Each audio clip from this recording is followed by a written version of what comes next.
Bueno, clase de relleno. Vamos a hablar de un tema importante sobre las manifestaciones atípicas de muchas enfermedades. Si bien los cuadros que van a leer en los libros todos van a ser los mismos y se van a repetir de libro en libro, de artículo en artículo, compendio en compendio, de guía, la realidad es que las enfermedades no leen los libros. Muy pocas veces van a encontrar un cuadro clínico tan florido, una imagen idéntica o un corte histológico como se ven en los libros. Ya se los he dicho muchas veces. Se ponen las fotos más bonitas, nunca las más representativas.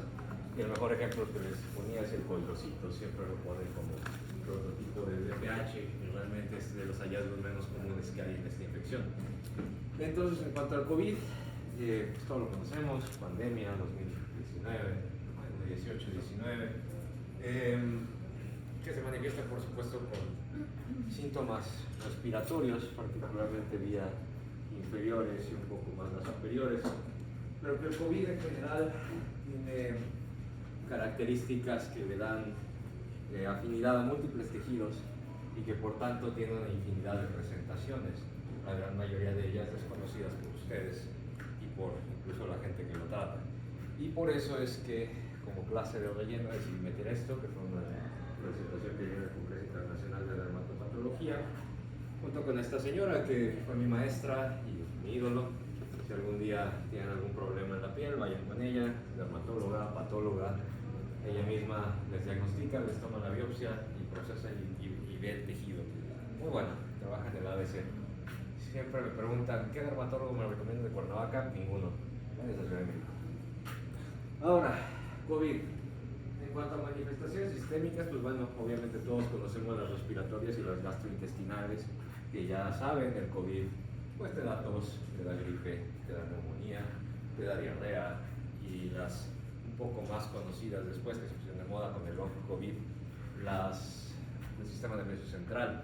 Pero bueno, dentro de lo respiratorio, disnea, tos, hipoxemia, por supuesto, obviamente por los infiltrados neumónicos, que te pueden dar todas estas características.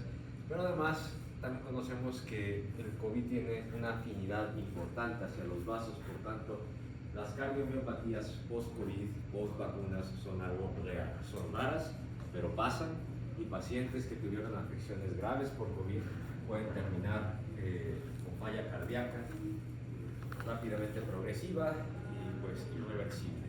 Además, como les mencionaba, pacientes pueden tener náusea, diarrea, pérdida de apetito, elevación de enzimas hepáticas, lo que ustedes quieran realmente. En cuanto al sistema nervioso central, síncopes, pérdida de la conciencia puede haber, pero particularmente pérdida de la memoria a largo plazo, deterioro de las funciones cognitivas, etc. Y esto es algo ya perfectamente bien definido en cerebro y como una afección a largo plazo de este bicho, aunque solamente hayan tenido infección una sola vez y aunque solo ya estén vacunados. En cuanto a lo sistémico, pues ya sabemos todos los cuadros inflamatorios del COVID, neutropenia, puede dar linfopenia, puede dar trombocitopenia, puede dar lo que ustedes quieran. Y por otra parte, también te puede dar trombocitosis, obviamente con trombos y embolia. Entonces, las características en el sistema hematolinfóide o vascular se polarizan teniendo citopenias de lo que ustedes quieran porque atacan la médula ósea, o pueden tener también alteraciones trombóticas porque atacan los vasos. Por tanto, si estudiaron la triada de Virchow en el Robbins, que tanto les encanta, pues sabrán que el daño vascular es una de las principales ejes de esta triada y que es lo que lleva finalmente a un trombo y embolia. En cuanto al renal, la elevación de la creatinina por daño directo al epitelio renal y el intertegumentario, que es de los más interesantes porque es de los más obvios a simple vista, pero de los más ignorados por el grupo médico. Pues los que primero se describieron fueron los COVID toes o los dedos del COVID o el chilblain-like, que son las características cutáneas inducidas por el virus en pacientes con enfermedad moderada a grave. Además podemos tener urticaria, lívido, reticularis, embolia, enfermedad de Kawasaki, conjuntivitis, rash, enfermedad de Steele, dermatosis neutrofílica, lo que ustedes quieran, el COVID lo puede simular sin ningún problema. Ahora, esto ya está perfectamente descrito, el por qué. Como todos saben, la proteína más importante en el virus y a la que están dirigidas las vacunas es la proteína S, la proteína Spike, la cual se ha visto que tiene afinidad para el receptor de la enzima convertida a angiotensina 2, el cual se encuentra difundido de forma sistémica, particularmente por supuesto en el riñón, en el pulmón y los vasos sanguíneos. Entonces, al tener esta unión directa en dicho receptor, permite no solamente la transitosis del virus hacia otros tejidos, sino también la infección del endotelio y la replicación en el mismo. Entonces, como se podrán imaginar, cualquier tejido es susceptible, porque particularmente al COVID le encanta, o más bien tiene mayor facilidad de unirse a los vasos capilares superficiales, particularmente los que se encuentran por debajo de la piel. Por tanto, logrando llegar a los queratinocitos, a todas las demás células de la epidermis y causando las afecciones que ahorita vamos a ver. En cuanto a la parte fisiológica previa a la enfermedad, pues lo primero que se plantearon los grupos de investigación fue, pues a ver, tenemos pacientes con COVID que tienen afecciones cutáneas peculiares, vamos a ver qué hay en la piel. Entonces lo que ellos hicieron fueron diversos estudios por inmunofluorescencia, particularmente inicialmente en pacientes sanos, y veían que la enzima convertida a angiotensina se expresaba con normalidad en el endotelio, pero también con mucha intensidad en los anexos cutáneos, particularmente en las glándulas sudoríparas y un poquito en los queratinocitos, pero bueno, ya está presente. Además se observó que conforme avanzaba la enfermedad había sobreexpresión de esos receptores y que además otro particularmente presentaba afinidad al COVID, y es el TMPRSS, ya después lo podrán estudiar más. Ahora, cuando se hace un estudio de FISH y se quiere interpretar, siempre se tienen que utilizar mínimo 2 anticuerpos.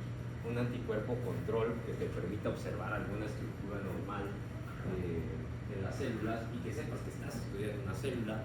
Y el más difundido es el DAPI, que usualmente es color azul y tiñe los núcleos.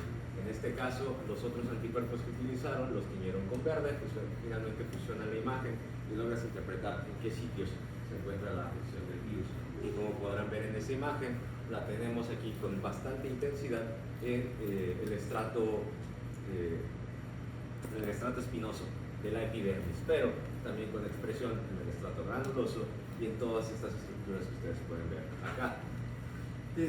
Y ya particularmente ellos tratando de ver si la respuesta inflamatoria estaba polarizada en la infección, se dieron cuenta que no, porque hicieron anticuerpos para todo, para respuesta B, para respuesta T, para respuesta basada en macrófagos, para respuesta en células dendríticas interfolliculares, epidérmicas, las que ustedes quieran, y se vieron que no, la respuesta es mixta. Entonces el COVID no tiene un patrón inflamatorio único, y eso es algo que hace especial a esta enfermedad. Como ustedes sabrán, pues el Helicobacter te da un patrón de afección crónica,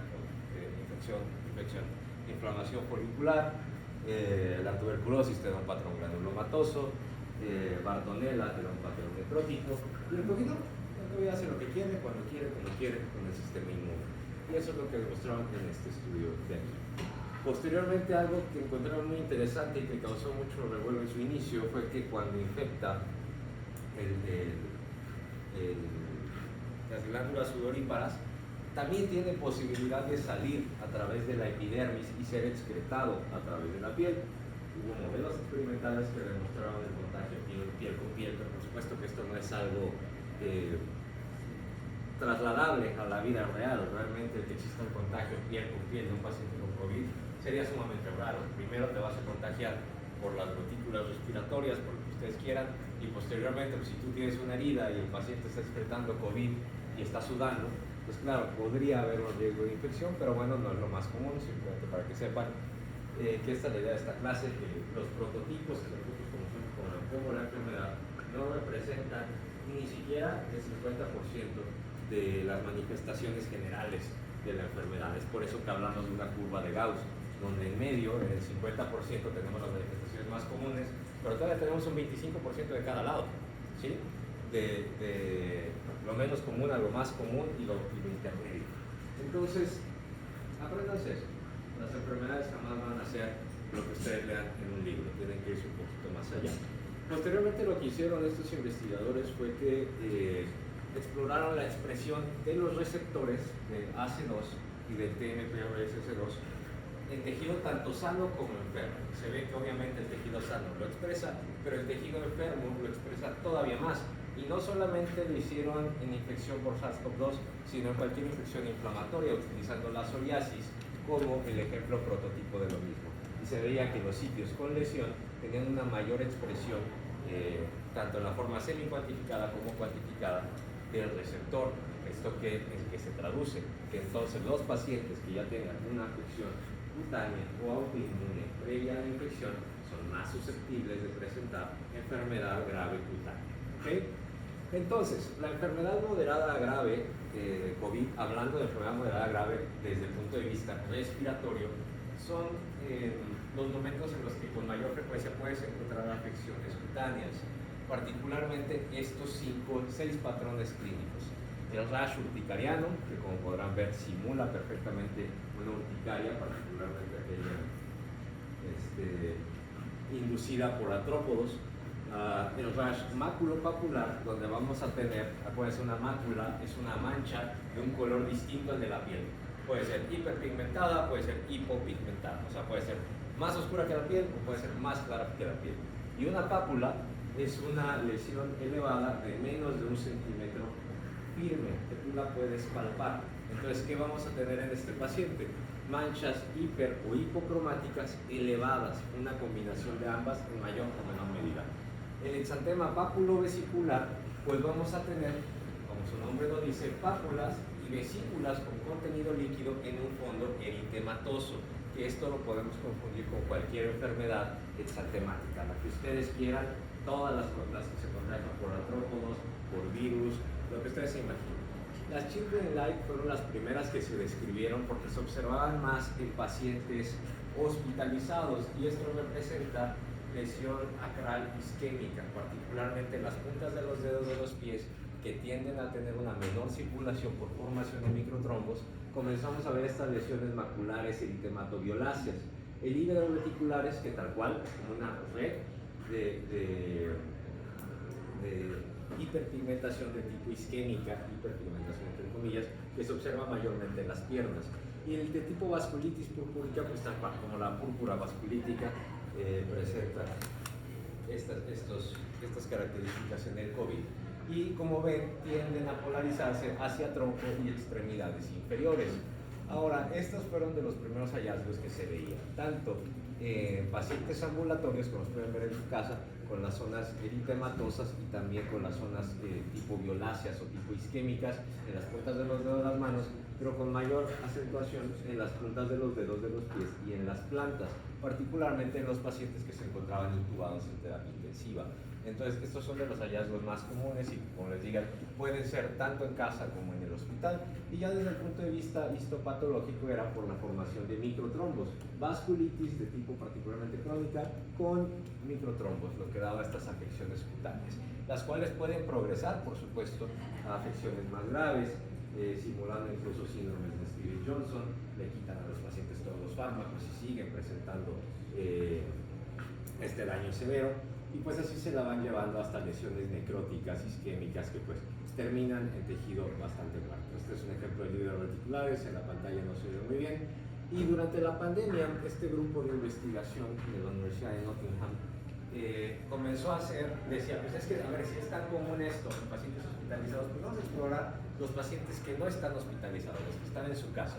Y comenzaron a hacer reclutamiento por redes sociales de pacientes que tuvieran este tipo de lesiones y que tuvieran pruebas ya fuera positivas o negativas para COVID, pero acompañada de síntomas clásicos de la enfermedad. Esto durante el pico de la pandemia, ¿no? Entonces obviamente reclutaron a muchos pacientes y todos ellos presentaban este tipo de afecciones. Por ejemplo, las lesiones eritematosas puntiformes en paladar, que son más características de enfermedades virales de la infancia, pues bueno, se presentaban adultos que estaban en el contexto de SARS-CoV-2. ¿Okay? En cuanto a la duración de los síntomas, se veía que si la afección era acral, en promedio duraban un poco menos de 20 días, pero cuando era papular, el periodo se podía extender hasta los 40 días. Entonces, imagínense un paciente que ya no tiene síntomas de COVID en absoluto, ya pasaron 30 días desde su último estornudo y sigue presentando lesiones cutáneas.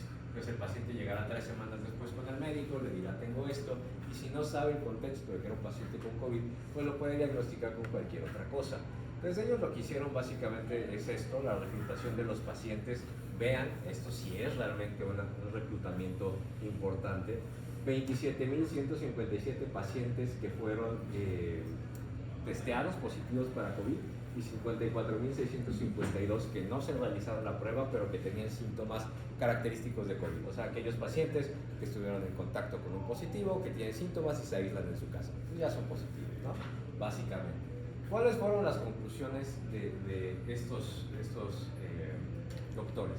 Que de esos 70 y tantos mil pacientes, el 8.8% de los pacientes positivos presentaron mínimo un rash cutáneo, contra el 5.4% de los pacientes que no tenían un test. Ahora, los rashes cutáneos son más predictivos de infección por COVID que la propia fiebre. Estadísticamente se ha visto eso. El rash cutáneo es más característico de COVID que la fiebre misma. Los usuarios que reportaban síntomas por COVID, pero que no se realizaron la prueba para ver si eran positivos o no, mostraron un incremento en la incidencia de manifestaciones cutáneas. Nos vamos del otro lado.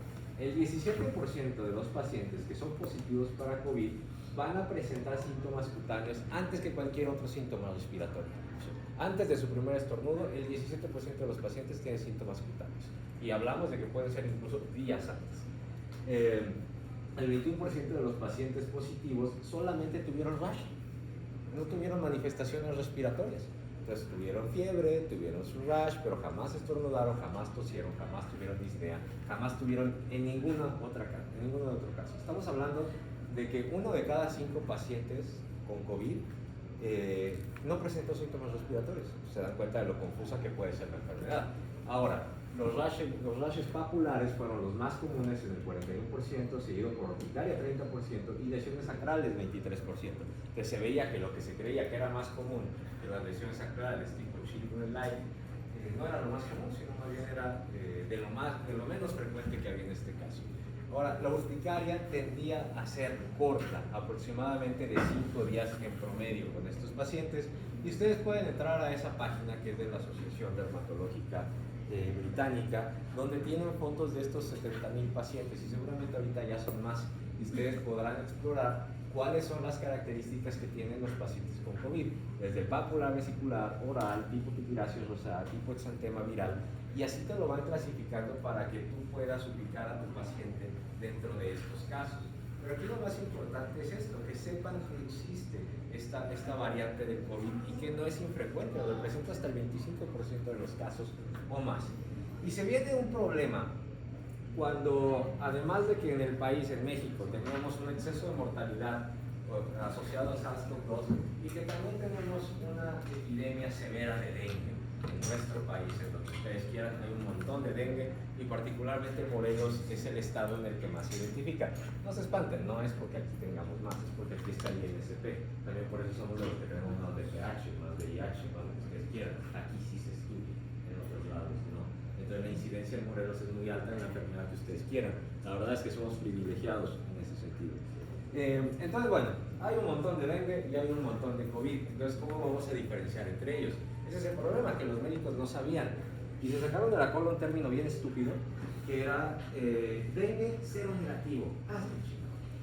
O sea, clínicamente es dengue, no tengo ninguna prueba que lo demuestre, pero porque a mí se me antoja le voy a llamar dengue. Y se inventan el término cero negativo, como si fuera un paciente VIH no detectable. ¿Están de acuerdo que es una estupidez?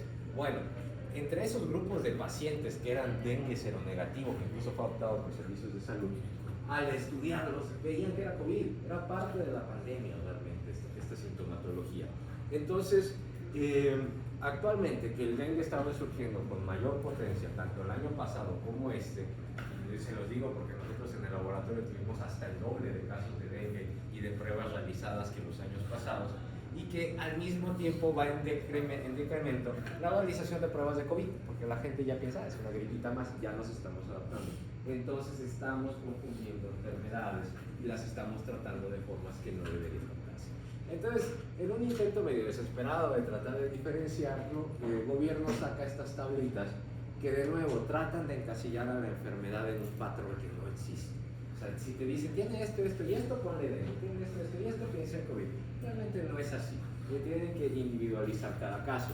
Porque bueno, aquí no se ve bien la foto, pero este rash tan pequeño, tan diminuto, ¿cómo le llaman a este? Así incluso lo llaman con patrón tipo miliar, que tiende a ser muy característico de dengue, se observa bastante en pacientes con COVID. Como vimos previamente, es el patrón más común. Esto en un niño, cualquiera va a pensar en una enfermedad exantemática de la infancia, origen viral, lo que ustedes quieran. En un adulto lo primero que van a pensar es dengue, pero no es así, lo más seguro es que sea COVID. Ojo, también tienen que tener cuidado, porque no todas las reacciones exantemáticas en pacientes con COVID son originadas por el virus. Hay pacientes que jamás desarrollan síntomas cutáneos, pero que sí pueden desarrollar efectos adversos al fármaco que están tratando. Particularmente si siguen siendo médicos que les encanta como dar hidroxicloroquina o acitromicina, o ¿cuál era la otra? O sea, la de los caballos. Ivermectina o dióxido de cloro o cualquiera de esas cosas, pues también tienen sus propios efectos secundarios cutáneos asociados. Ahora, ¿por qué en los fármacos más avanzados como el remdesivir y el tocilizumab no sabemos si tienen o si pueden inducir una afección cutánea? Pues porque estos se dan en pacientes ya muy graves. La verdad, son pacientes que seguramente ya tenían la afección cutánea, que ya estaban clasificados como tal. Entonces, ¿cómo discernir entre una reacción adversa a remdesivir o a tocilizumab de una reacción propia de COVID? No le vamos a tomar biopsia a un paciente que tiene problemas de coagulación, estamos de acuerdo. Entonces, realmente nos vamos a quedar con la duda de eso. El tratamiento tiene que ser individualizado y se ha visto que hay un mejor pronóstico si también dentro de la fórmula, dentro del algoritmo, tomas en cuenta el patrón de afección cutánea que indujo el COVID. Si tiene un patrón Schindler Light, estamos hablando de un paciente que tiene problemas graves en la microvasculatura, con muchos microtombos, con muchos eventos embólicos que pueden causar o pueden, además de la necrosis local, pueden convertirse en afecciones sistémicas. Entonces a estos pacientes se les tiene que dar corticosteroides, antibióticos tópicos y anticoagulación también para prevenir cualquier efecto adverso más grave. En las erupciones exantemáticas como las que simulan al dengue, suelen resolver por sí mismo en el corto plazo, se pueden dar corticosteroides tópicos, hay que tener cuidado en esa parte también de no sobretratar, y pues también hay que retirar los fármacos de los que se sospecha hipersensibilidad. Ahora les vamos a platicar de lo que hicimos aquí en México. Un artículo que publiqué durante mi residencia porque estaba ocioso, lo publicamos en el mejor journal de dermatopatología, el americano, y fue la serie de casos más grande del mundo, hasta hoy sigue siendo la serie de casos más grandes del mundo, con comprobación histopatológica de COVID en piel. Y lo hice precisamente con la doctora Saek, por eso fue que se los puse al inicio. Entonces recabamos los 70 artículos que estaban publicados en ese momento sobre afecciones cutáneas de COVID, la mayoría de los casos eran COVID moderado. En total fueron 205 biopsias, utilizamos la clasificación de la Universidad de Nottingham. Los subclasificamos en 11 grupos, mayormente clínicos. Había 2 grupos indeterminados en la bibliografía. 47% de los casos eran children, al menos en México, pero ahí tenemos un sesgo importante, se hizo en el Subirán, y al Subirán solo llegaban pacientes muy graves. Entonces vimos el extremo más grave de la enfermedad, no vimos el extremo más común de la calle. El 26% fue leve, 64% moderado y 10% grave. Tomamos 50 biopsias de piel de pacientes en la terapia intensiva, 41 fueron positivas para la inmunistoquímica de SARS-CoV-2 y por tanto las incluimos. Entonces tenemos todavía 9 casos que no supimos por qué fue la dermatosis, seguramente fue por fármacos o por alguna otra afección que tuviera el paciente en la terapia intensiva. En la enfermedad moderada grave y le hicimos inmunistoquímica contra SARS-CoV-2. Ahí sí me da mucho orgullo decir que fuimos el primer país latinoamericano en hacer la inmunistoquímica. El primero fue Estados Unidos porque ellos fabricaban el anticuerpo, ¿verdad? Pero de ahí en fuera nosotros fuimos los siguientes en utilizarlo en un entorno clínico verdadero. Posteriormente vimos que el 27% de los casos presentaban un patrón de pleba, el 12% uno de infiltrado linfovascular, linfocitario perivascular superficial, 57% eran pacientes graves, pero aquí lo más importante, que hubo un 25% de mortalidad en los pacientes que tenían este tipo de afección. Particularmente aquellos que estaban con patrón de pleba, el 27% murió, pero los que tenían un patrón de urticaria pigmentaria, el 100% murió. ¿Podemos hacer una asociación de causalidad? Por supuesto que no, tenemos una serie todavía muy corta. pese a que es la más grande, es una serie muy pequeña. Pero esto es lo importante, o sea, que tienen que saber que dentro de los patrones que presentan peor pronóstico, tenemos esos cuatro, o sea, la vasculitis oclusiva, el children light, la urticaria pigmentosa, o sea, el patrón maculopapular hiperpigmentado, que también presenta vesículas, el vesicular con disqueratosis, o sea, vesículas, pero que tiene hiperkeratosis, y el pleba. ¿Y por qué pasa eso? Porque dado que al COVID le encanta infectar los vasos sanguíneos, pues entonces, ¿cuál es la respuesta natural del cuerpo a una célula infectada? ¿Qué se le hace?